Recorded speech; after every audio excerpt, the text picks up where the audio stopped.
So এরমই হচ্ছে ব্যাপার। আমি বলবো ওমদা তুমি কিছু বলো, তারপর অপুদাকে বলতে দাও, জনকে একটু একটু করে বলতে দাও। অনেকক্ষণ ধরে দাঁড়িয়ে তোমার শীতকালের রোদ তো গায়ে লাগলে ভালোই লাগে আর কি, তাই না? ঠিক আছে, আমি ওমদাকে দিচ্ছি, কিছু বলো। থ্যাংক ইউ রাজদা। কেমন আছো তোমরা সবাই? আচ্ছা, হোক কল্লবের টিজার দেখেছো কি? তাহলে নিশ্চয়ই তোমরা আমাদের সঙ্গে বলবে মাস রাজদা ইজ ব্যাক। ও এখনো আমাদের ছবির ট্রেলার আসা বাকি, আরো গান আসা বাকি, এবং শাশ্বততাকে তোমরা যেই রূপে দেখতে চলেছো এই ছবিতে, তোমাদের পছন্দের রূপ অনিমেষ দত্ত এই ছবিতে নেই, সেটা আছে প্রলয় 2-তে।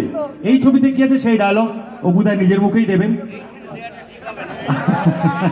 নেই? আচ্ছা, না না না, but thank you so much আজকে আমাদের এখানে ডাকার জন্য। আমরা আশা করব যে আমাদের ছবি তোমরা হলে গিয়ে দেখবে। 23 জানুয়ারি রিলিজ করছে হোক কলরব। বেশি সময় নষ্ট করছি না, আরও প্রিয় মানুষদের কাছে নিয়ে যাচ্ছি মাইকটা। তার আগে হয়ে যাক হোক হোক হোক কলরব।